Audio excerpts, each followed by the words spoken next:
Welcome to the first LEGO League team briefing for the Animal Allies season, the 2016 First LEGO League season. My name is Susan Martucci. I'm the programmer manager for First LEGO League. I work for First Washington. I have with us on the presentation tonight Kevin Tirico. He's the FLL head referee for the state of Washington, and he is a volunteer. He has a day job and does this in his spare time. You want to say hi, Kevin? Hi, everybody. Thanks for coming out here. I'll have a brief section of this presentation, but I'll stay on the line after we're kind of done with the main portion of the presentation to answer game-specific questions. So if you have any of those, I'm available here, or you can email me at the email that's on the screen there. Wonderful. Thank you. All right. What do we have today? This is our agenda here. I'm going to go over just for a few minutes the status of First LEGO League in Washington State. Then we're going to talk a lot about tournament day. What does it mean to go to your qualifier tournament? What do you need to bring? While we're talking about the robot game, Kevin Tirico is going to step in, give you some hints and things from the referee perspective. We'll talk about the awards that are going to take place and advancement to additional tournaments. We'll talk a little bit about the volunteer needs. We'll have some questions and resources. And then at the end, when we get, we'll take additional questions just in a more informal manner if you have them. This presentation is being recorded, and both the recording and the PowerPoint slides will be up on our website. If you're a registered team in Washington, on our firstwa.org website, the most interesting place for you to be is on the Team Resources tab, which is all the way over to the right. And underneath the First LEGO League program, we have some download a spot to hold download documents, an email archive of any coach information that has gone out, and then these webinars. So there are other webinars out there that we have also recorded. So take a look at those if you need them. First LEGO League in Washington, we grew a ton this year. There's about 630 teams in Washington. Oh, this is the wrong numbers on the slide. I'll update that before I go out. We've got about 630 teams in Washington, and about 610 of those are going to compete in our qualifier tournaments. That's a huge growth over last year, where we can see we had about 540. Average team size is about 8 students. So we do have teams of 2 to 4 students, a lot of teams of 10, but we average out about 8. We've got the state divided into 8 geographic regions just to help us with some of our local leadership and tournament planning. And you can see those 8 regions where the breakdown of the teams are. The big breakdown is east and west of the Cascade Mountains. That's the 2 different color indications. And then east of the mountains, we've got both a central region and an eastern Washington region. They compete together in a tournament structure. And then the western Washington teams compete in a tournament structure here, and we've got the remaining 6 regions. And you can kind of see where the team breakdown is across the state. With an average size of 8, we've got over 5,000 students participating in the First LEGO League program in Washington. So we are one of the biggest regions in the world for FLL. We're up there playing with the big boys, lots and lots of teams. I'm not going to go over these numbers here, but I do encourage you to take a look at them. First has done some longitudinal studies to show that is this program effective? And as you look at all these numbers, they're very high percentages. Any student that participates in the first program, it makes a difference in their lives.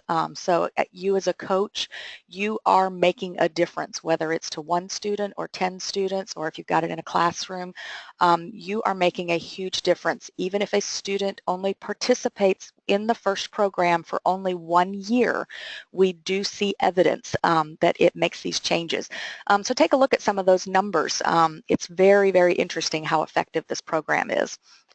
A couple of other metrics that they did along with it on how interested were students in whether it's science, math, STEM. That's what this is all about, is to get the students. Hey, Hey, Susan, this is Kevin. Sorry to interrupt. It looks like people are having trouble seeing the slides. Right now, we're only seeing the first slide. So I'm Everyone, changing it and they're not seeing it. That apparently. is highly interesting because I do see the audience view is not changing. I am going to stop sharing my screen for a moment and see if I can update that. We will try this again. Okay, well there's an agenda. That's at least a different screen. Yep, seeing the agenda now. Looks like people are seeing it. So that's good. Okay. Sorry, everyone on the phone. I was watching chat. I wasn't watching questions closely. So Well, you know what adjust my though? view and go from there.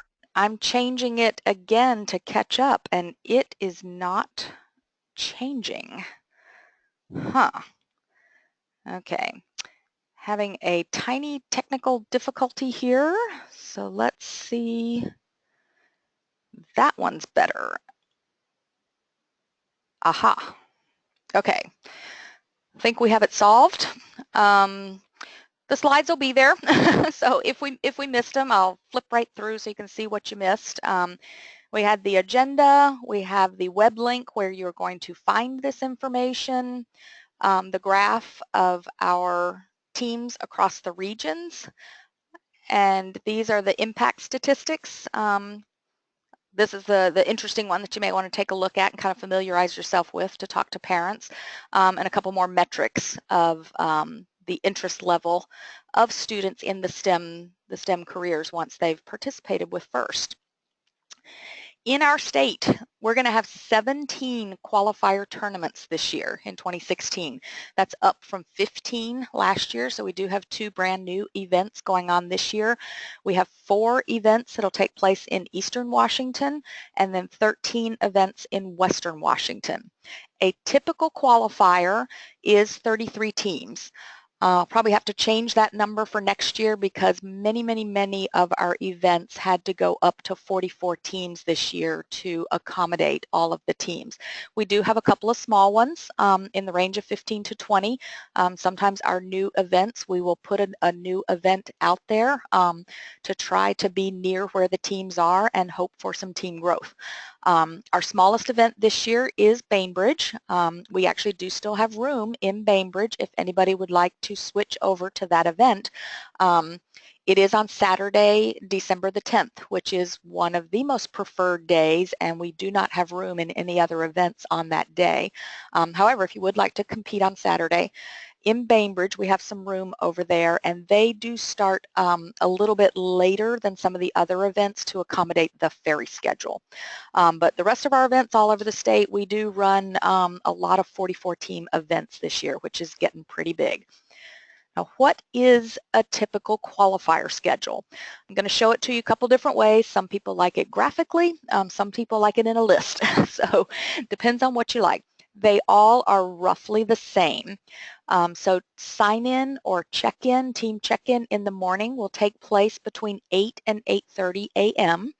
You'll set up your pit between 8:30 and 9. You have judge sessions. These are where the teams go to talk to and interview with the judges. Each team will have 3 judge sessions between 9 a.m. and noon. Then we'll take a short lunch break around noon to 12:30, and then about 12:40 or so we start an official opening ceremony. We kick things off, and that's when the robot game starts, and it goes until about 4 o'clock in the afternoon, and then we have an award ceremony and we clean up and go home. Little more detail here on the typical qualifier schedule.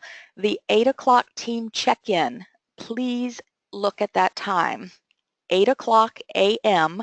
There are no 7s in that. Do not come before 8 a.m. We have volunteers that do get there at 7 a.m. to start setting up the event. They need breakfast, they need training, they need to get the venue ready.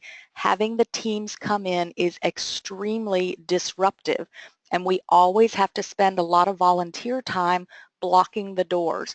Each team is going to get an assigned table, so there's no reason to get there early to scope out and spec out and get a particular table. So please abide by this. You will have plenty of time to check in between 8 and 8:30. There is a coaches meeting at 8:35, and judging does not begin for the teams until 9 a.m. Okay, noon. Again, we have our lunch break, opening ceremony, the robot game in the afternoon, and then an awards ceremony. These times are all sort of approximate. We do try to have enough resources on hand that we fit into this schedule. So if you're an event with 24 teams, it will still be generally this schedule. If you're an event with 44 teams, we run a little tighter on time, but we do this, this quite a lot.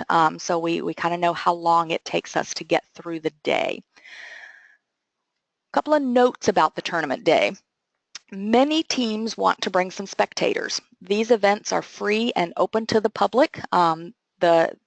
Glad to come in and wander around and visit with the teams, see the teams, and watch the robot game. However, it is a little bit boring for the spectators in the morning because there really isn't anything for them to watch. The teams are going off to their judging sessions, and those are private. That is the team only. The coaches and parents and siblings, nobody goes in the judging rooms with the students. So they end up doing a lot of sitting around. So if you have the option to bring the team with just a small number of adults and support material and then have the rest of them come around lunchtime, that will be a better experience for them. Like I said, it is free and open to the public, so let everybody know. This is a really fun thing to come watch. I'm going to give you a separate list on another page about items you need to remember to bring. One item, though, do not bring extra chairs and items to put around the table. Each team is going to get a pit table for them to set up their computer, a poster if they have it. They'll have a little working pit area to work on their robot. However, we are always very tight on space, so there is not a place to have chairs around the table, and this is not the place for your team parents to camp out and make a big presence known. All of the spectators should stay in the gym. In the bleachers. They may wander in and visit in the pits, but it's not the place to hang out. So anything that you bring, if you're trying to bring snacks or extra parts or whatever, it needs to tightly fit underneath your table. We do have fire marshal problems. We need to keep our aisles clear. Many times in the last year, we have had some teams build some very big projects and they used the aisles to kind of set up their project and show their project. We will not have room for that. So if your group has designed a very large project to show the judges, you will have to have an alternative storage place like out in your minivan or something during the event because there will not be room in the pits if it doesn't fit on the table. I hope that's clear. When you come to check in the morning and it's about 8 or 8:15 and you're coming to check in, there will be a crowd of people at the check-in table. Only the coach needs to come up to that check-in table. The rest of the team does not have to wait until check-in. They may go directly into the pits to set up. So that's always a little confusion. We trust that the coach is going to check in because that's the only way you're going to get a schedule for the day. But the rest of the team can bypass the check-in table, go directly into the pit area and start setting up. Did I say it already? When is check-in time? It is at 8 a.m. is when it starts, and it's not before that. So that will help us a lot if we don't have to manage that too often. That would be really helpful. Let's see. All the rest of that said, your pit tables are going to be labeled with your team number. So it will be important that whoever is helping the team go into the pit area to get set up, that they do know what that team number is. It is very, very common for the parents and the rest of the coaches to not really know what this random team number is, but that's how the tables will be labeled, and they are typically in numerical order. So they will either go up and down a row, that kind of snake around. So there will be some kind of order, and you will find your pit table and will be together there. We do have a request sometimes for coaches that are managing multiple teams. If your pit numbers do not happen to already be next to each other, there will not be any changes that go on in the pits to get those two teams next to each other. Numerical order is pretty important to us because we have a lot of volunteers running around managing the teams in that room. So we come up with a pit layout in advance, and those numbers, having it in numerical order is important for us to keep the flow going. Let's see. Oh, the team roster. The team roster is a requirement for you to check in your team. What should be on the team roster is all the students that are on your team that have registered by their parents at first. There's probably a big uproar going on in the background. I'm glad I can't hear you guys because it is extremely difficult to get through that registration process. It's not an easy thing to do.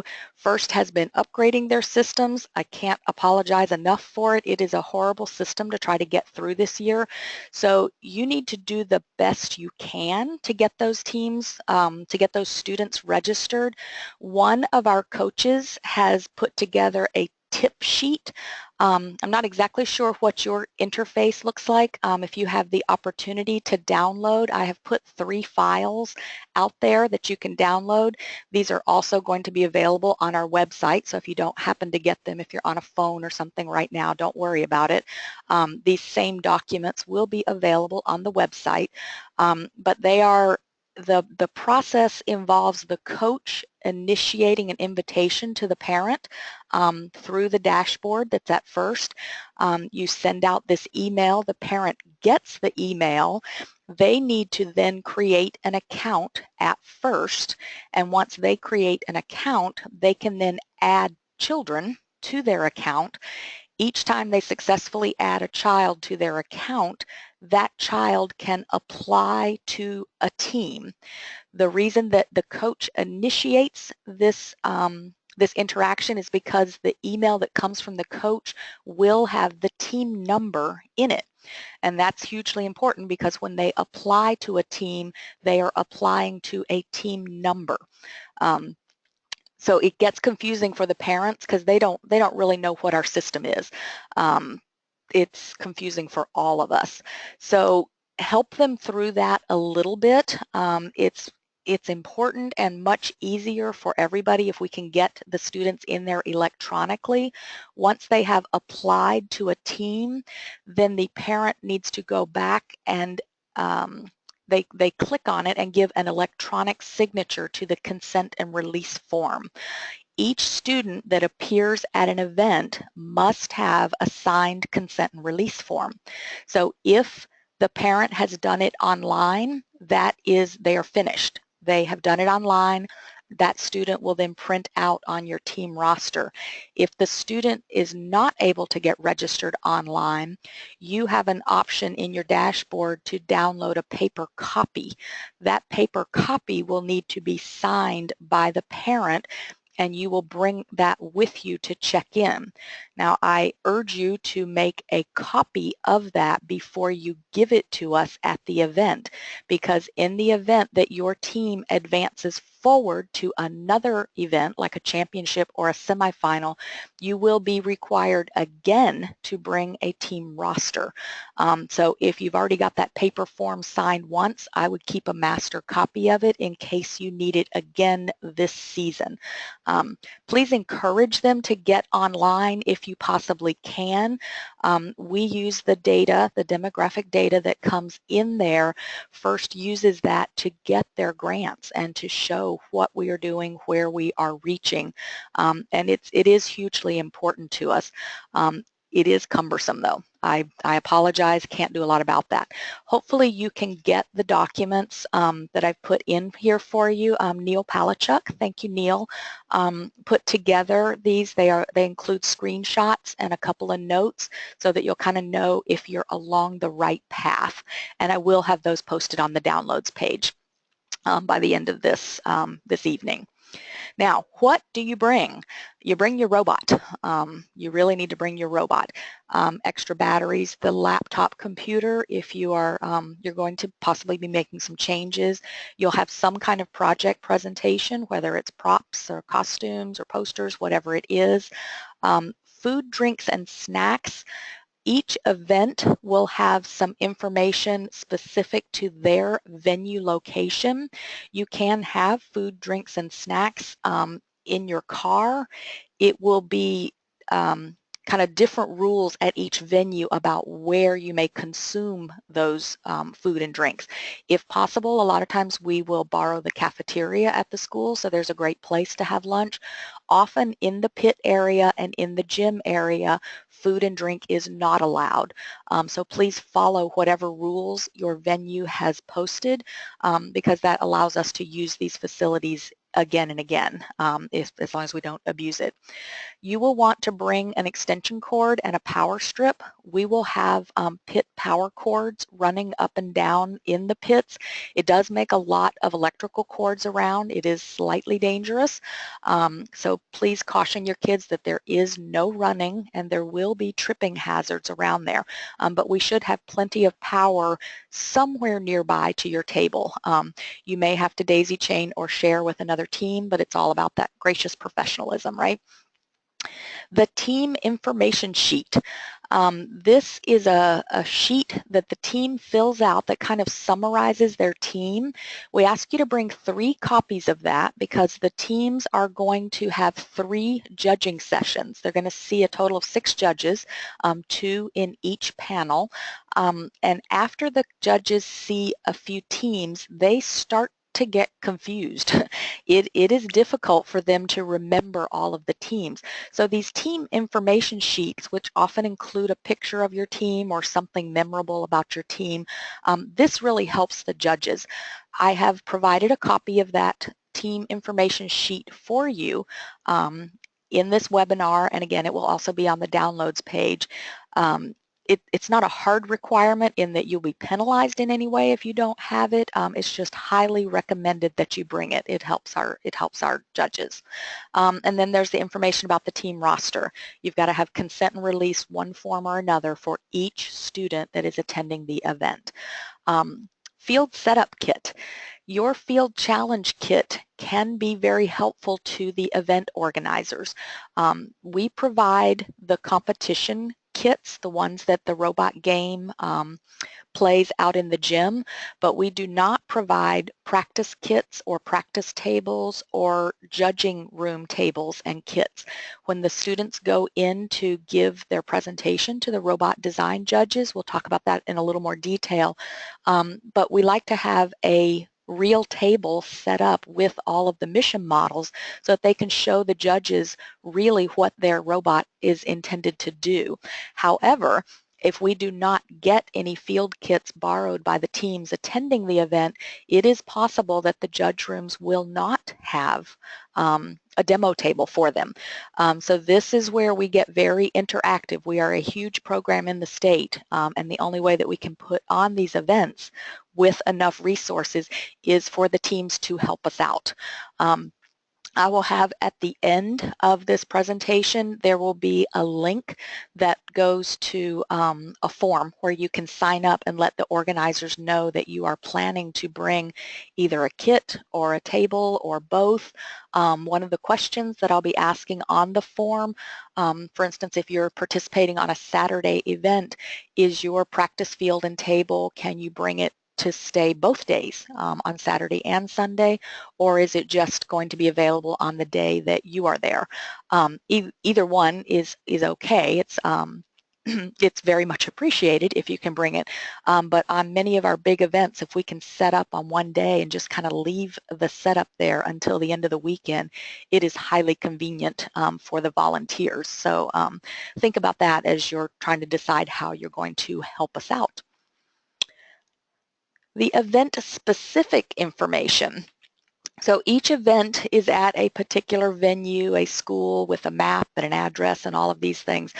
And if there are food options or concessions options or special parking arrangements or something like that, that information is going to be on what we call an event location, a detail page.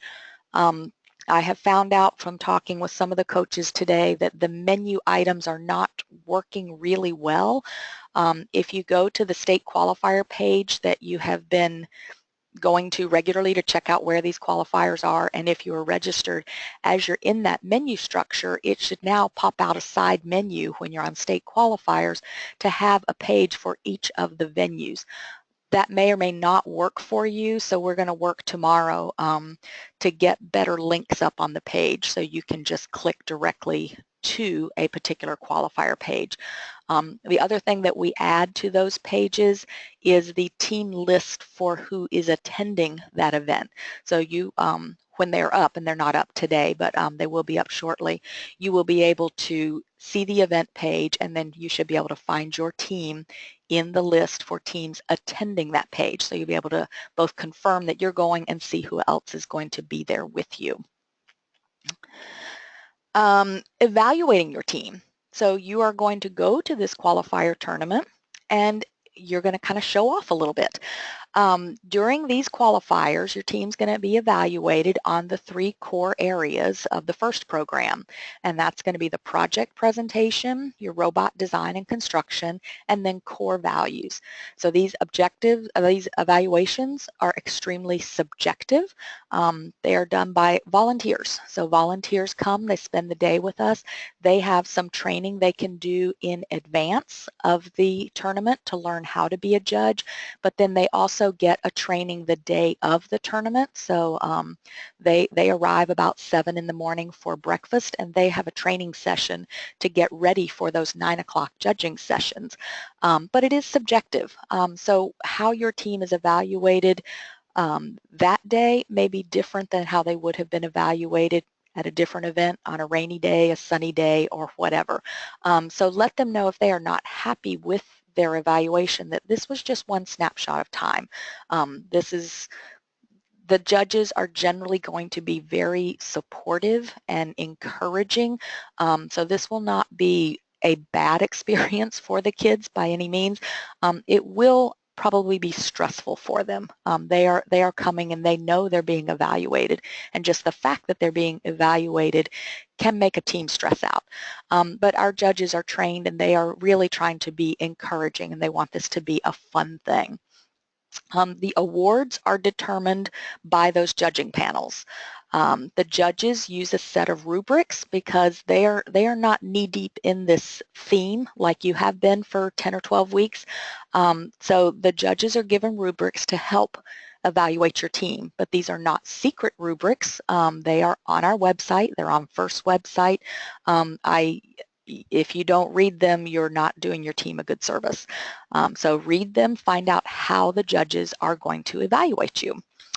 You've probably all seen this picture. Want to remind you that all 3 parts of the program work together. So there is not any one part of the program that is more important than another. So the core values are just as important as the robot design and the presentation. We do every year get coaches ask and say, I don't have enough time. If I don't have enough time, what should I focus on the most? and they pretty much assume they want me to tell them, well, you need to focus on the robot. That's not true at all. This program is so much more than the robot. I hope you're finding that out and your team is finding that out as they go through it this season. But just be aware that all three areas are evaluated and teams need to do well in all three areas in order to advance forward to another level. So it will not be the case that if you have a rock star robot but really can't work together as a team, that you'll be moving forward. They will choose teams that are well-rounded over a rock star in any one area. So what does that morning judging schedule look like? They start around 9 o'clock and they run about 3 hours is our time slot for judging. There will be a schedule. We have a scheduling piece of software that helps us out so that in general, no team will have back-to-back presentations. Presentations are scheduled in 15-minute blocks, so they start at 9, 9:15, 9:30, 9:45, and 10. The students have only 10 minutes with the judge, so a 9 o'clock judging session will leave the room at 9:10. The judges then have 5 minutes to both deliberate and discuss that team and get themselves ready for the next team that's going to come in at 9:15. So it is a regimented schedule. We do work very hard to keep the judges on schedule. They do occasionally fall behind, but for the most part, they are on schedule. But with 3 different areas to get in, it is dangerous to schedule teams back to back. So our scheduling software helps us, but your team will be randomly placed into slots between 9 and noon in order to get all 3 judging sessions done in that 3-hour period. And you'll get that schedule on tournament day. Teams, because we are so regimented with the schedule, we ask that the teams wait at their pit table ready to go. And then we have volunteer runners, we call them queuers, and these queuers will retrieve your team and take the team to the room they need to be at. They may, depending on the venue, if it's a complicated venue, we may also have runners that help bring them back, but often they will just take them to the room and it can be up to the team to get back. We will have signs and volunteers around, and like I said, a complicated venue or anywhere where they have to go more than one hallway, we'll have volunteers to help them get back. We do not want the teams to be stressed out about knowing where they have to go, which room they have to go in, and trying to figure all that out, because a lot of times we are just in a random classroom down a hallway, and it's hard for us to know where the rooms are. So we certainly don't want the teams to try to have to figure that out and get there on time. So we will manage all of that for you, but in order for that to work, that means the teams have to be at a known spot where we expect them to be, ready to be taken to their place, and their known spot is their pit table, their numbered pit table. So they will wait there, and we usually tell them to be there about 10 minutes ahead of their scheduled time so that the runners they can get them there in a leisurely pace. I hope that's clear. Other things that go on in the morning, because with their 3 sessions, that doesn't take up the whole morning. So the competition tables will be open for teams to practice and calibrate their sensors. In addition to, they can practice on the competition tables, we will have practice tables that are there that are open for the whole day. But we do encourage teams to check out the actual competition table that their robot is going to be running on, because we all know if you've tried to run your robot on different conditions that sometimes the robot behaves differently. The lighting may be different. The environment may be different. The table may be slightly different. So highly encouraged for them to find some amount of time to get onto the competition tables. The referees will be at the competition tables. They will manage those in the morning. Roughly they're open from about 10 to 11:30. That allows the referees to get them ready, and they're available, and they do encourage the students to come and talk to them and clarify anything that the students may be concerned about. I hope On competition day, that's not when they're trying to figure out whether a strategy is legal or not, but they can certainly clarify things with the referees and see how something would be scored if they did it a particular way. Um, if the team is using that time to practice on the competition tables, somebody should be at their pit area that knows where this team is. We don't require them to wait there at every particular moment because we do want them to have time to practice, but somebody needs to be at that pit area so that if a runner comes to get that team to go to their judging session, whoever's there knows where this team is, and they could possibly pick them up from the competition area if they were running late. But we don't want them to miss their, the runners will try for a little while to find the team, but if they have totally disappeared, they could possibly miss a judging session. And if they miss that judging session, we usually have no holes in the session for makeups. If it's missed, it's missed, and that would be truly unfortunate. What we have next is I'm going to mute myself for a little while and let Kevin Tirico talk to you for a couple of minutes about what it might be like to be on the competition tables. Okay, can anybody hear me? Susan? I can hear you loud and clear. Okay, I'm going to assume that everyone can then. Okay, so as Susan has said, Kevin Tirico, I am the head referee for the state of Washington. That does not necessarily mean that I will be the head referee at all of your events. I can obviously only be in one place at one time, but I am available by phone should any of the event head referees have a question that they want to elevate. I'll go through a few things here, but I will stay on the line as long as it takes to answer all the questions that you guys may have now. You can also reach me at that email address. I'm a little bit concerned that I haven't seen many emails this year. Hopefully it's just because you guys understand the rules so well, but this is a resource for you. I'm usually pretty good about responding to emails. I think my average time last year was definitely under 24 hours and a lot of times less than an hour. Next slide, please.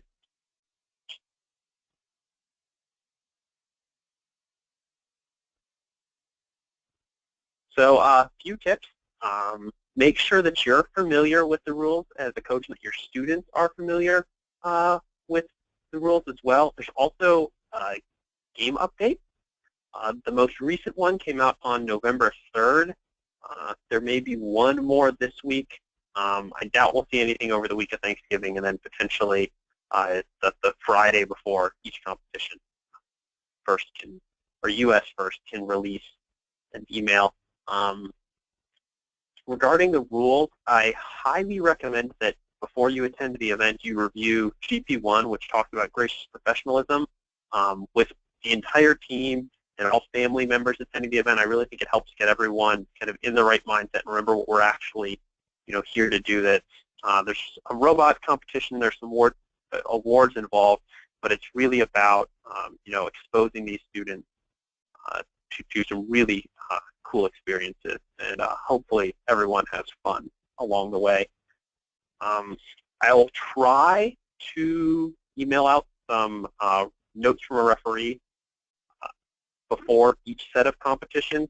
The first one is usually a little bit less detailed because I won't have seen as many matches, but there will be another release usually early the week of that second weekend, and then I'll also try and send something out before semifinals and then before finals, just to give you guys some insight on some of the things that I'm seeing from the various events that I've attended, and then any feedback I'm getting from the referees at other events. As Susan mentioned, practicing on the competition tables in the morning is a great idea.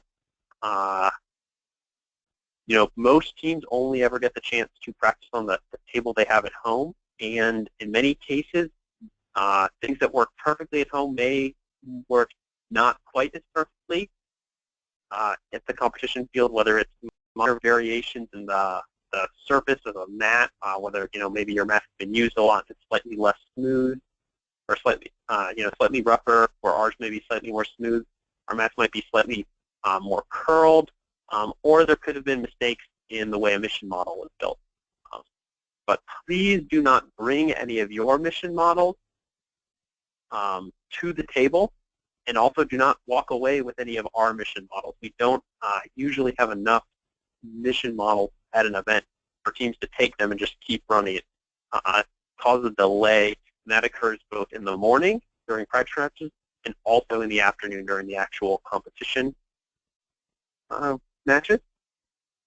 Another important thing is be very careful with wires and jigs. Base figure no longer has a ceiling, which is great. I think it makes it a lot easier for students to understand and opens up some cool design space for the robot, but it still only goes to the field side of the rails, the walls.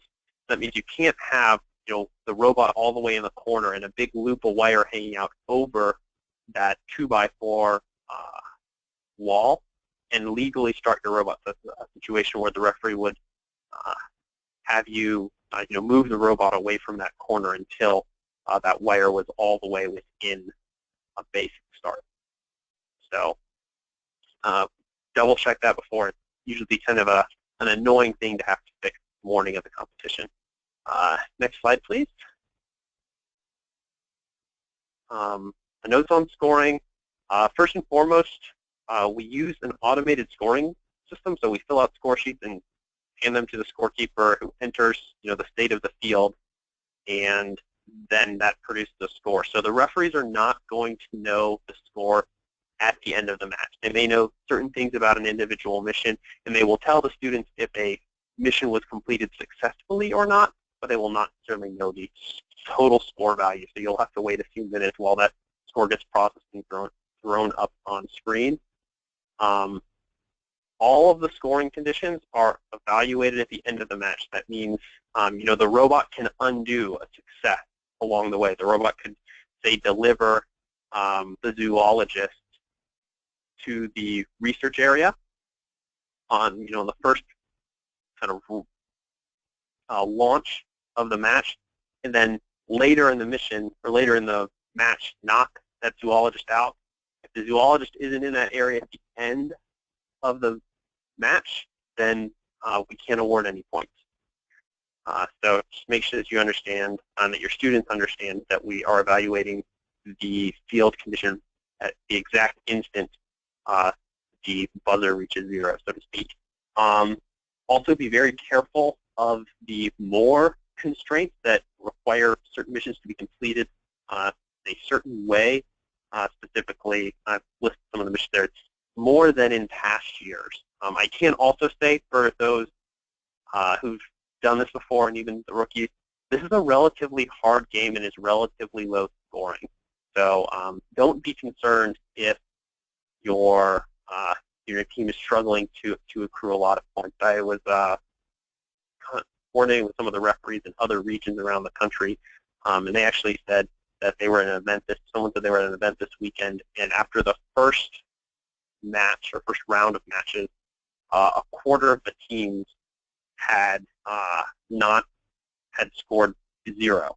So that not scored enough points to outweigh the penalties there, and the floor is set at 0. It is not possible to achieve a published score of negative points. So even if you're only able to do 1 or 2 missions, that can still be a very competitive and average score, depending on the event you're at, obviously. Regarding penalties, there's really only one type of penalty this year, and it's for interrupting the robot. So having one of the technicians interact with the robot while it's not completely in base is a penalty, and it's worth, in quotes, negative 6 points. So it'll decrease the team score by 6 points. As I said, I'll be on the line at the end and happy to answer any questions, and then my email is included in this presentation. For those of you who are thinking about maybe hosting scrimmages, please let me know if you have a decent-sized scrimmage put together. I'll try and find a referee, either myself or someone else, to come interact with the teams. It's a great opportunity for us to try and catch things before they show up at competition, and also gives us more opportunities to practice with teams. So, and you can send those requests to that my email for head referee at firstwall.org. So I think that's all I had, Susan. Like I said, I'll stay on the line at the end, and we'll answer questions until we get through them all. Thank you. Okay, thank you very much. Thank you very much. And that is a really good point. I don't think I stress it very much further in the presentation, that scrimmages is a great way to prep for further in this season. Many, or most teams work kind of in isolation, and they don't really know how they're doing compared to anybody else. And when they come to a scrimmage, it may seem intimidating to go to the scrimmage in advance because they say our robot can't do very much, or we can only do one mission. But they go there and they see other teams, and it boosts their confidence, and they get some other ideas. They often get more engaged and say, wow, if we only had another week or two, I've got some really good ideas. I'd like to try something else. And so it's really awesome if you have these scrimmages a week or two before your event, because they do have that time. They can go back and make some tweaks. It's a little bit sad when they get a lot of this insight at their qualifier tournament, but then it's over at the end of the day, and they've got all these good ideas about what they could do with their robot, but it may be over. So if you have the opportunity, and a scrimmage is really, really informal, it can just be, where can you put a table? Can you take it to a library? If you're at a school, can you borrow the cafeteria for a couple of hours? And just invite some teams that are either nearby your school. I can help issue invitations if you maybe have the ability to have 6 teams and two of them. I can help identify and invite a few teams close to your area.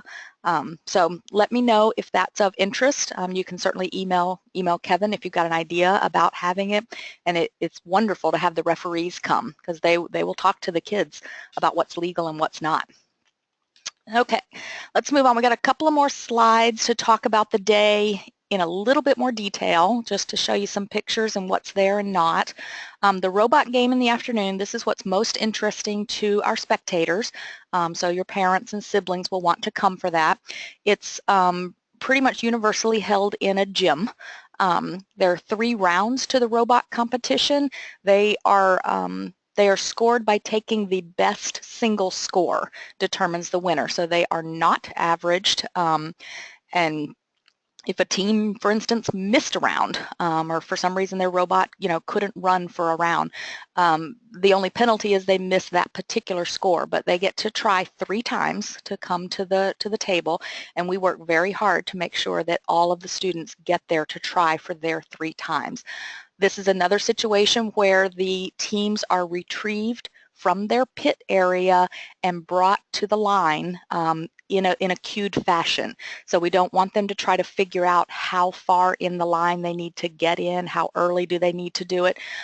They wait at their table, or somebody can wait at the table for them if they want to wait in the stands. But we do need to have one person at least, if not the whole team, at the pit table. And we usually queue about 2 to 3 matches, because we'll have the teams that are on the table, the team getting ready to go on the table, and then we'll be processing and getting that next set around.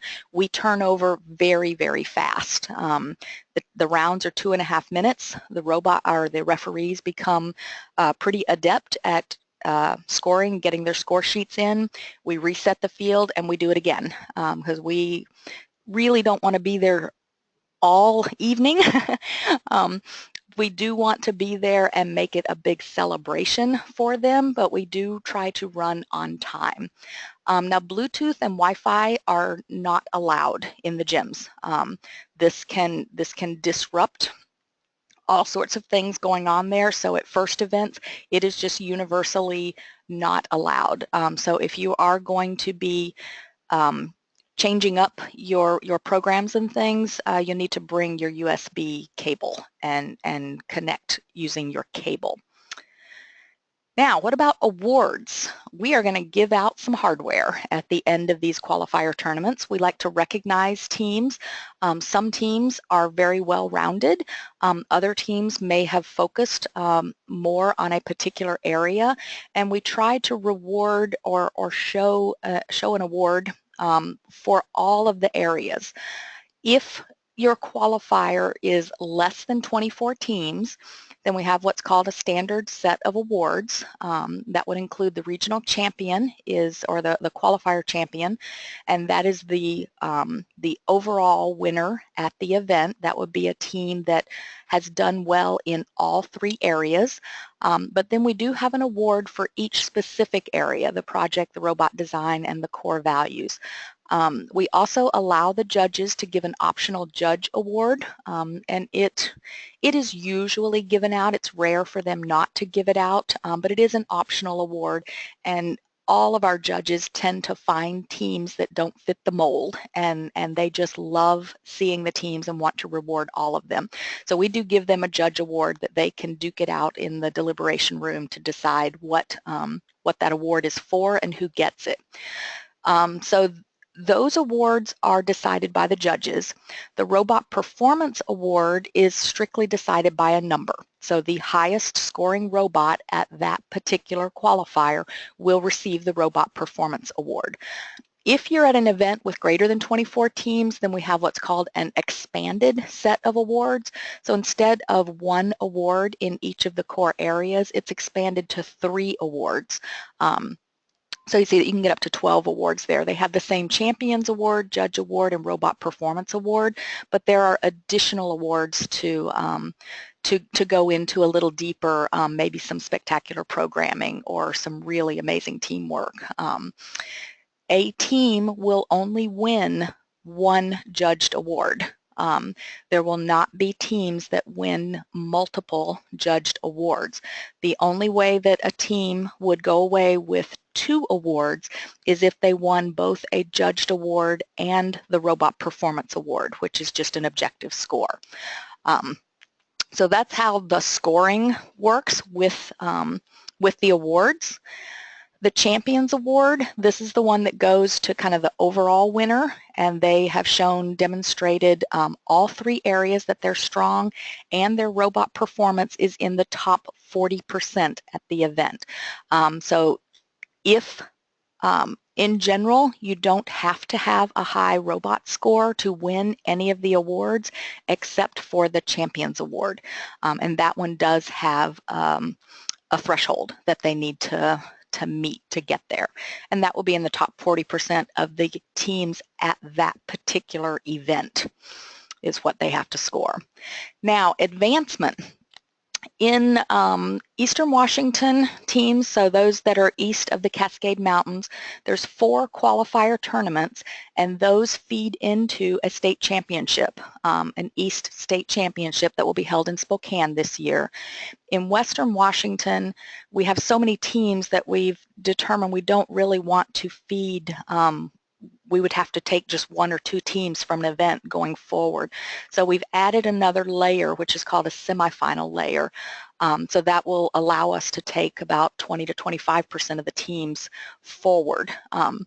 So to advance from the qualifier to the next level, whether it's state championship or semifinal championship, there's an advancement criteria, and teams have to meet all of these criteria in order to advance.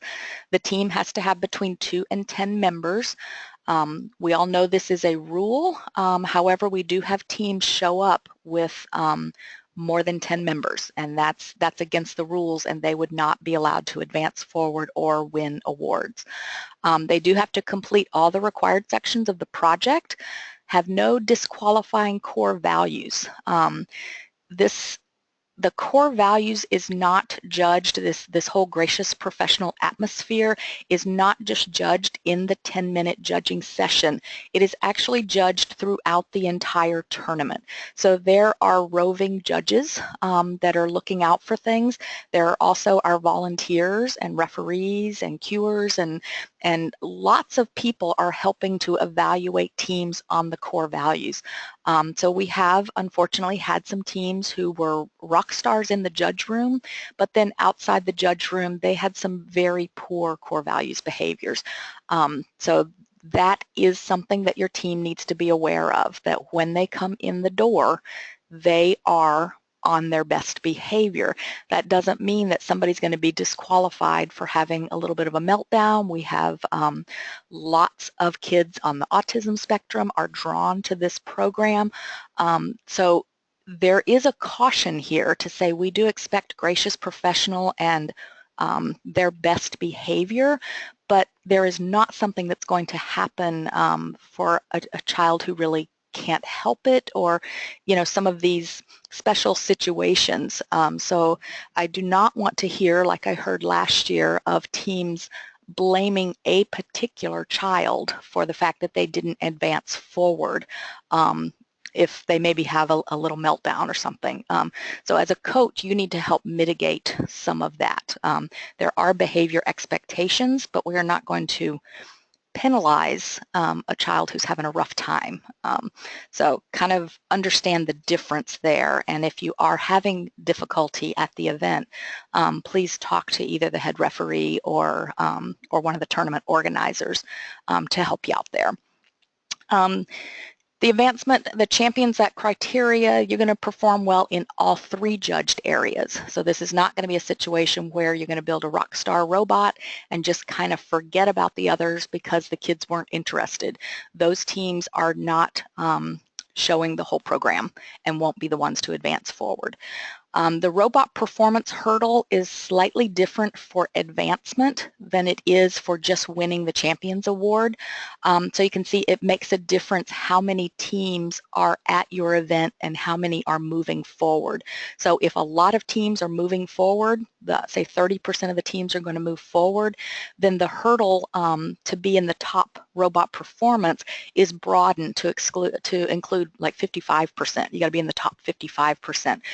So it's not as restricted as the champions that needs to be in the top 40%. So what is the advancement? So Central and Eastern regions, they compete together. We have qualifiers, 1 on the 3rd, 2 on the 10th, and 1 on the 11th. So those 4, a percentage of teams at those events will feed forward to the Eastern Washington Championship Tournament, which will have 30 teams at it. So those 30 teams will come from a collection of those 4 qualifiers. There may be a slightly different number at each of those qualifiers depending on the size of the qualifier. But roughly about 20% of teams will advance in the Eastern Washington section. In the Western Washington section, we've got 13 qualifiers over here. Those are more heavily weighted in the first weekend, but we have them on the 3rd, 4th, 10th, and 11th. Those qualifiers will lead to 4 semifinal events, which will have 30 teams each, and then that will lead to a single championship event in Western Washington, which will have 30 teams. So that works out to about 25% of teams will advance from the qualifiers through the program there. So the semifinals, with the 4 semifinals planned for Western Washington, unfortunately the venues are not confirmed yet, but we are working on that all the time, and hopefully we'll have some news. They are generally around Western Washington, in Seattle, slightly north of Seattle, and typically as far down. We will have a semifinal in Olympia, will be our furthest south event. So they will run somewhere between Olympia and Everett, and we do the best we can to spread them out. They will be on Saturday, January the 21st and Sunday the 22nd. The advancing teams are randomly placed into those events. The placements will generally be the closest geographic location, but we can't predict where the advancing teams will come from. So we do the best that we can.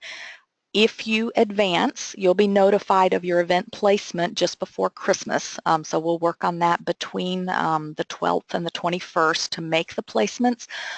So you will know about those placements. They'll be posted on the web, and then we will have a process that you can request if you have to make an event change, but it will require kind of a matching.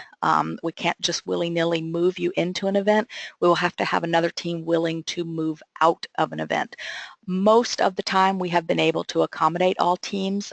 If we have to, we have made a request out to teams, even if you don't have to move, is there a team willing to switch to accommodate another? And most of the time, everything gets taken care of and people are able to get to their event. What does our event need? All of our events need volunteers. Each of these qualifier tournaments that you are attending, they need about 50 volunteers. Almost half of those volunteers are made up of some of our high school students in our older robotics programs. They are often the host. A lot of these events are in their high schools, but it takes about 50 people with about 25 of them need to be adults. We need them as judges. Judges and referees are done by adults, and we need those adults to be not affiliated with a team competing at that tournament. So for our 17 qualifier tournaments on just these 4 days, we need almost 850 volunteers. That means we need you to do some recruiting. About 400 of those need to be adult volunteers that can do the judging. So you need to look at yourself. How many volunteers did your team recruit? This is a group effort to run this program in the state. It is a volunteer-driven program. You're volunteering as a coach. It is highly appreciated, but that next step, the real clincher to get these kids engaged, is to come to that really cool qualifier tournament. So we absolutely need you guys to get some volunteers in there. If you are a coach, you can volunteer as a judge. You just can't volunteer at the one event where your team is, but you can volunteer at any of the other events. And as a coach, it is extremely valuable for you to come and see the judging process behind the scenes.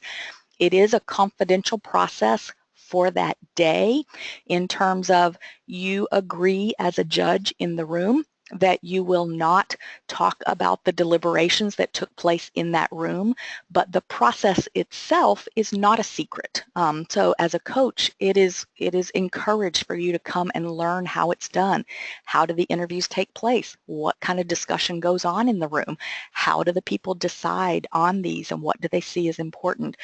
It's a totally different insight as a coach for you to understand how to help your team in the future. So send the volunteers. The volunteers register at the First Global site, so the same place that you go to register the team. They go to firstinspires.org/VIMS. That's the acronym for the Volunteer Information Management System. We refer to it lovingly and try not to curse, but they do just need to register. It's a much easier process than registering the students in the team registration. It actually is a much easier process. They need to create an account, agree to the background screening, and then search for and select an event to volunteer for. All of our events are in there. They are. We need equipment. I mentioned this earlier. Each qualifier tournament needs lots of tables. The competition tables need to be regulation built, and we are working on building enough that we can provide new tables to each of our competition events, but that's just 4 of the tables. So we'll provide the competition tables if we can, and the mats and models to go on those competition tables, and they will have been checked by our referees so that we know they're built well. But the event is not finished. We need practice tables, and the more the merrier for practice tables, and then judge room tables. So we need at least 3 judge room tables. Many of our bigger events, we need 4 judge room tables. And we need the kits and mats to go on top of those tables. So if you can help us out with that, it would be greatly appreciated, and it will really enhance the experience your team will have when there's plenty of resources around at the venue. it was a really ugly link, my little registration, so I put a bit.ly link there. There wasn't an easy way to give you the full length, but that sign-up form will be ready tomorrow. We're still tweaking it tonight. So please register there to let us know that you'll be bringing equipment. We can't do a lot about it if teams don't bring equipment. It's just the tables won't be there, and there's not a lot we can do about that. So help us out there if you can. Your questions, if you have questions about the program, how things are running, that kind of stuff, you can email me. I'm at susan@firstwa.org. We have a team specialist to help you with some of the event stuff. Her name is Jackie Grimm. For the most part, all the basic information will be on the website. So please try to find it there first if it's just a matter of looking up where your team needs to be or what's the venue location, what time do things start. That is all available on the web. But if you have questions that aren't answered there, you can contact Jackie Grimm. I didn't put it on here, but if you are still showing red on the team status page, which means we have not received your payment, then you will need to email accounting@firstwa.org, accounting@firstwa.org, and need to get that. I haven't quite figured out how we are going to drop teams, but we do have a large number of teams that have not paid, and we need to get that dealt with now. We're about 2 to 3 weeks past due now. So if you're still red, please handle that as quickly as you can. Referee questions, please check the challenge updates and try to understand those first, and then Kevin is readily available to answer questions there regarding the game and the rules. The downloads page, if you've ever been to our website, start at firstwa.org, head over to the Team Resources tab all the way at the right, come to First Lego League Program, and then there's a series of pages that will help you out. If it's the FLL downloads, that's where I park information that you can download to look at, whether it's forms, paperwork. The event maps and details will be on the state qualifiers page. You'll get to your specific event location. There's also a webinars page where this will be located on the team resources, and the communications page, which has all the past coach communications. So that's kind of the end of my presentation. I'm looking in the question box to see if we've got anything I haven't covered. Looks like Kevin's been thanking. Thank you, Kevin, for taking care of a lot of those questions. We do have one scrimmage that is available. It's been posted on Facebook, and I forgot to add it to the coach email this week. But there's a scrimmage in Bellevue, and that one is this Sunday. So this Sunday from 10:30 to 1. And that one is at Interlake High School in Bellevue. So we will put up some information on our calendar to make sure you can find that one if you're interested. Can you tie the wires by rubber bands? I'm going to let Kevin answer that because Lego actually makes a rubber band type thing that is legal, but a typical rubber band is not. So I'm going to let him clarify that. And I think we got most of the others covered. Does anybody have a question? Do you need to be unmuted to ask your question? Can we unmute? I'd rather do this verbally than type all these answers out. So. Yeah, let me see if I can figure out how to unmute you all. Actually, do you see the little raise hand button? If you raise your hand, if you have a question, I will see if I can manually unmute you. Oh, there's Cindy's got a question. Cindy, you're live.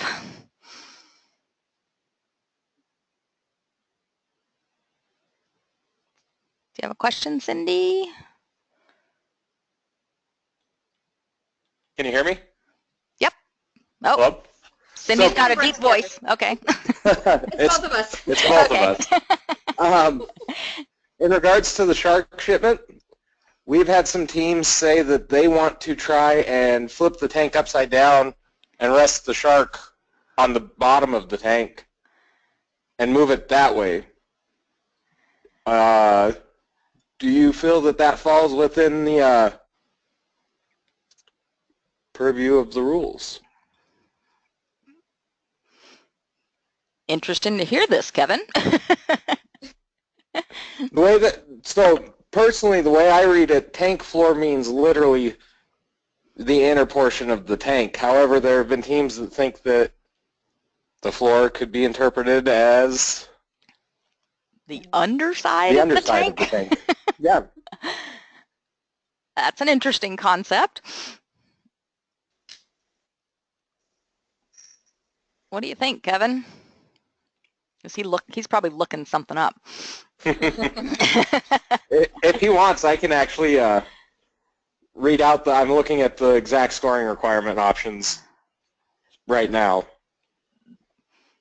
That on that, did I lose Kevin? Sorry, there you are. I muted myself. I was talking for a solid 30 seconds there. My bad. But this has come up a lot. Generally, we are asked not to make broad statements about specific strategies. But I think in that situation, if the team can make a reasonable argument that the floor of the model, I think I'm using correct wording there. Let me double check. Yep.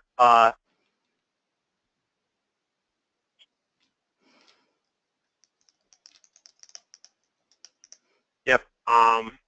That the shark is touching the tank floor. If the team can make that argument to the referee, I think it would easily fall under benefit of the doubt and could score if all the other requirements were met. Okay. So, all right. Seeing a lot of notes here from the shark, wouldn't the shark die out of water?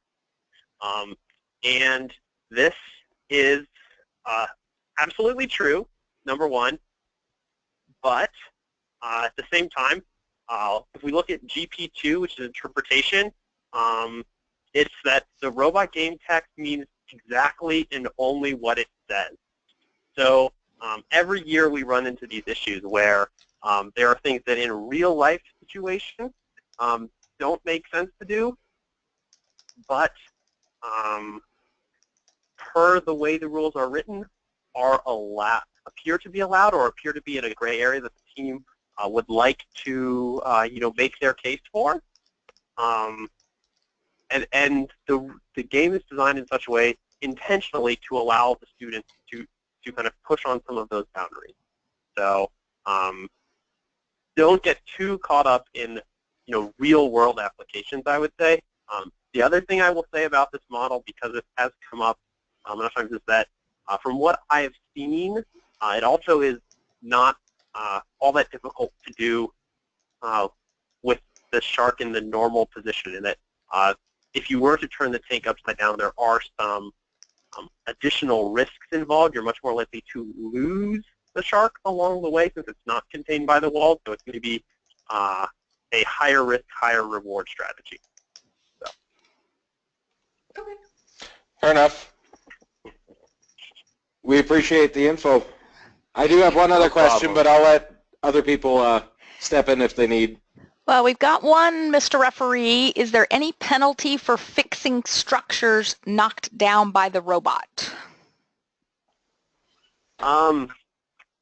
There is no penalty for fixing structures knocked down by the robot because it isn't allowed. If the robot knocks something down outside of base, the team cannot reset it. So if the team were to try to reset it, the referee would just undo that action by the team. But it doesn't fall as an actual penalty, of moving an object. But there would be, some lost time probably on the team's part. So no official penalty, but it's not a legal action, so it would be undone by the referee. Aha. How about, Okay. there's a related question, is there a penalty for breaking models? There is not a penalty for breaking models, but, and I'll try to pull up the rule here exactly. You can't, anything that you do that is like, you can't score a mission by breaking a model. So there's no penalty, but at the same time, any mission that is obviously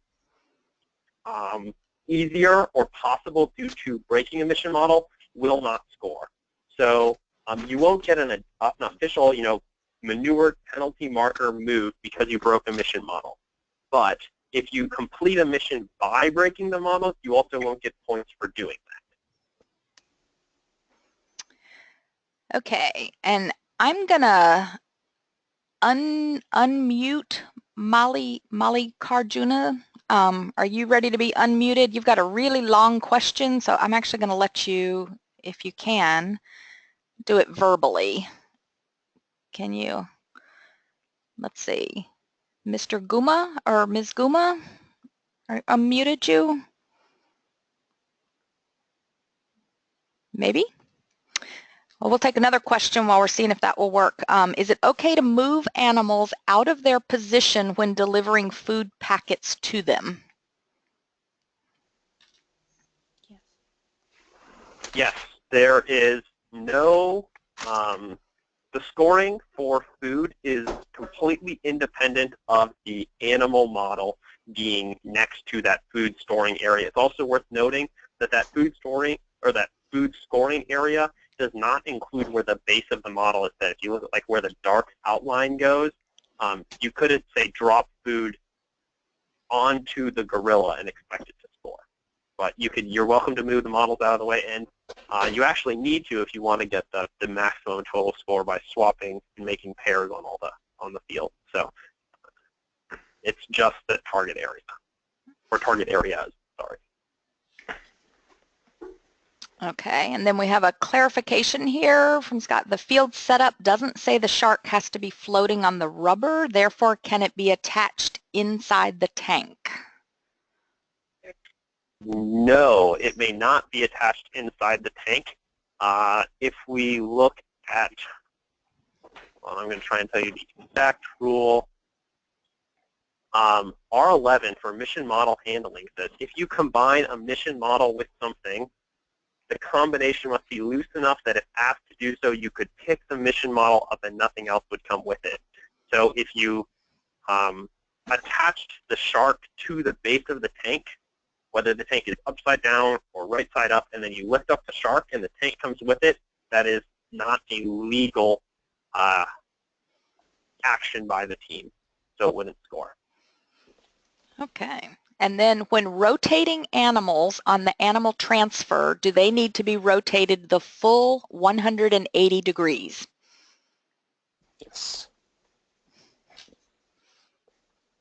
So the official scoring condition for rotating, for doing the animal transfer, I believe that's mission 03, says that two animals are on the same side.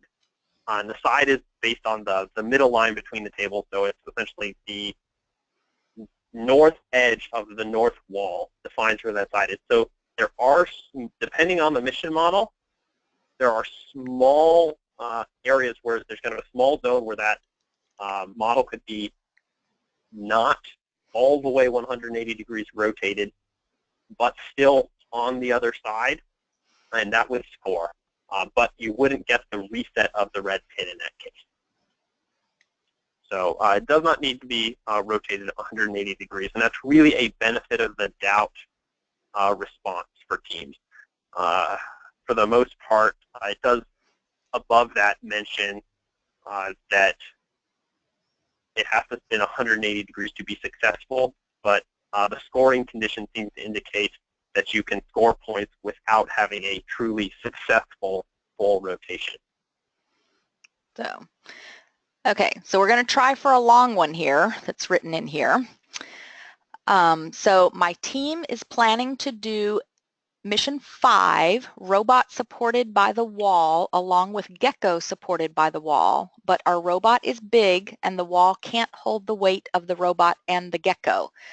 That is the reason the front wheel of the robot touches the floor, because the wall bends to the front.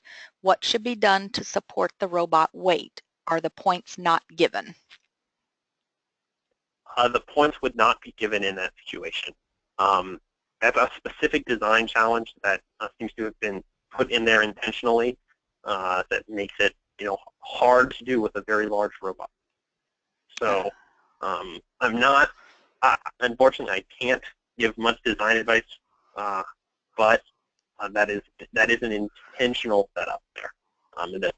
That model is it places some constraints on size of robot and weight of robot in order to get the robot completely supported by the wall, the biomimicry wall. Yes, it does. And then we have a question, is there a chance to talk with the team you are paired up with in each of the 3 rounds right before the round? We are thinking strategy stuff for animal conservation. Well, there's 2 answers to this question, because number 1, you will get a team schedule at 8 o'clock in the morning, and you will know exactly who you're matched up with by the team number.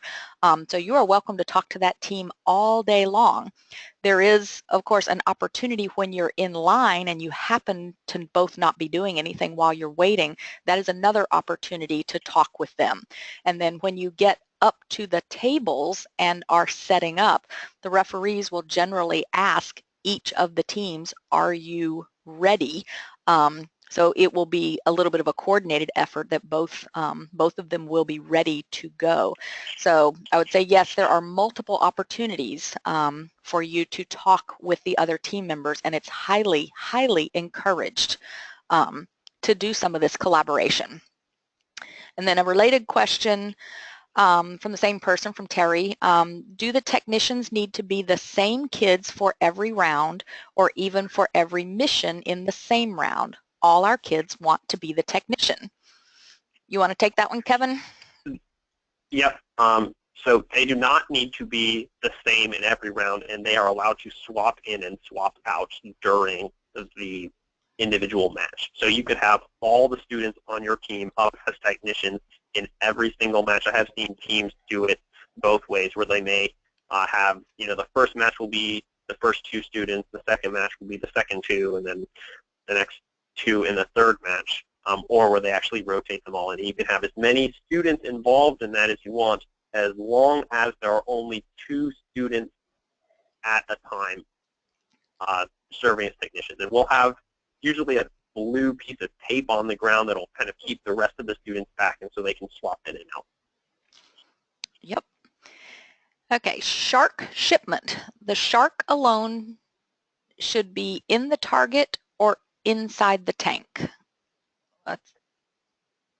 The shark and tank must both be completely in the target. Okay. The score. And then prior to the start, can you have the frogs put in the animal conservation transfer station? Yes, you may do that. That was actually part of the November 3rd update from US First. It's part of update 4. And then are coaches allowed during the robot game? We control a little bit how many people can come onto the playing field, and the team, all of the team members may come onto the playing field, and like Kevin mentioned, there's a piece of blue tape where they have to stand behind, so there's a clear step back for the rest of the team members, and a coach or parent, an adult may come with them onto the field, but a variety of additional people may not come to the field. They need to stay in the stands. And then let's see. Whoops, we got a bunch of questions. Where is our question row? Conflicting answers with my question. If the robot stays inside the base and an extending arm that goes out and grabs onto a model such as the pig, the bee, the trainer,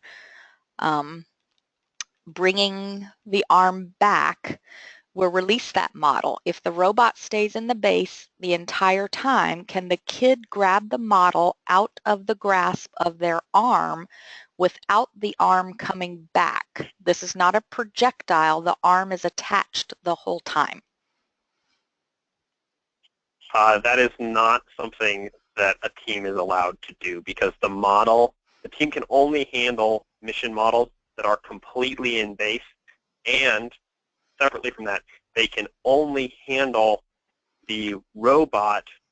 If they handle the robot and the robot is not completely in base, they would take a penalty. So in that case, what would actually happen is that the team would take if they tried to grab the robot there, they would take a penalty, and separately, because they've interrupted the robot, because that robot would be transporting the pig, it'd be in contact with the pig or the model, whichever model it is, that would actually be taken out of play by the referee. So for a little bit more detail on there, you can check Rule 14, interrupting. And if you have more questions, feel free to fill out a follow-up or shoot me an email. Okay, and I'm going to try one more time to, let's see if we can mute or unmute Mr. or Ms. Guma. So let me see if this works this time. Maybe not. They're giving PIN numbers. Dialing into these webinars, the phones work great for dialing in and listening, but the interface to actually participate is not so good on the phone. So we only have a lot of control if you're in on the web. So I think other than that, oops, one more. Are the black lines part of the target, or is the target within the black lines? Unless otherwise specified by part of the mission, the black lines are considered in the area through the benefit of the doubt rule. So the edge of the black line counts as being in base, and say for the target areas for the food, the black line would count as in as well. It was resting entirely, on the black line or on the black line inside that area. Okay. Oh, and we got another one. In the bee mission, can the robot push the button, get the honey, and then put the bee or honey, let's see, and then put the bee or honey has to come out by pushing the bee on the button? I think I get what you're trying to ask here. And the scoring condition, again, there is not a more or a method constraint involved with it. So it is only what the referee sees at the end of the match. And that's two parts. Is the bee on the beehive? And then is the honey out of the beehive and then in base? So, if you meet the scoring condition for those at the end of the match, there's not a method constraint. Uh-huh. Okay. We're kind of winding down on the questions here. Wanted to remind all the coaches online that there is a coach meeting the morning of the event.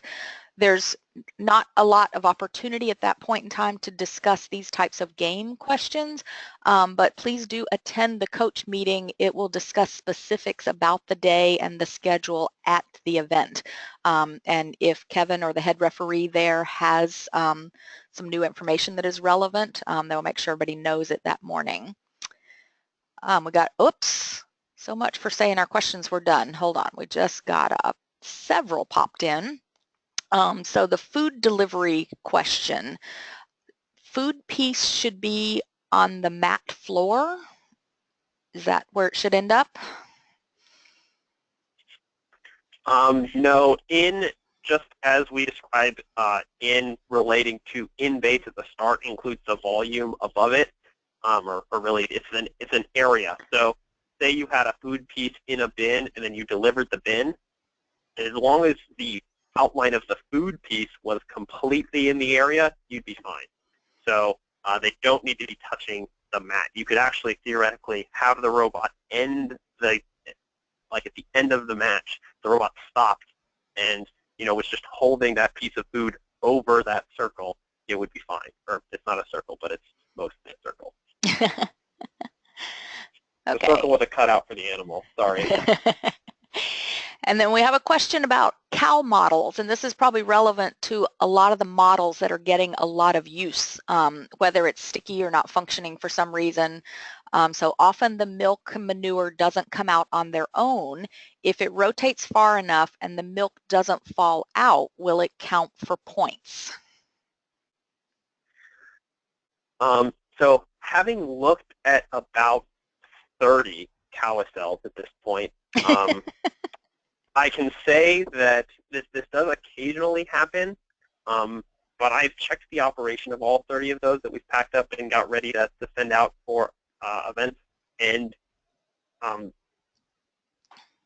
don't think it will be an issue, but we will be giving teams the benefit of the doubt. If it looks like the mission model was operated properly in such a way that it should have worked, but for some reason didn't, that would be a case where we may give benefit of the doubt regarding field setup. It's also a great reason to come to the practice fields as you have an opportunity to see, sometimes during transport mission models get damaged and we may need to do a little bit of maintenance on them. It's a good opportunity to come out and practice with our mission models to be the ones that essentially count for the score. So, but if we run into a situation where it's like, or one milk fell out and the other two didn't, and it seemed like with the mission model error, that would be another situation where we would still award those points, under kind of the benefit of the doubt rule. Okay, good. And Keith has a question, because this is a change from years past, so it'll be worth repeating. So during the PowerPoint presentation, you said that the robot has to be completely in base before it can be touched. In years past, he's seen the kids could grab the robot without penalty if it just crossed the outer line of the base, even just barely. So can you elaborate on that rule or clarify? I can clarify that is the correct, that your understanding is correct. In years past, we were maybe more lenient regarding being partially in was okay. But this year, and I believe last year as well, in order to avoid penalty when you interrupt the robot must be completely within base. You can see that there's some of the definitions and the rules talk a little bit more about those items. Okay. And then we have a question from Scott. My fourth graders go to a school where they do not use computers, so I had to teach them how to use a mouse. If they write something, for example, for their poster, can a mentor type it for them? That's actually not something that I could be checked per se. When something is typed, if they need that kind of accommodation, I don't see a problem with that.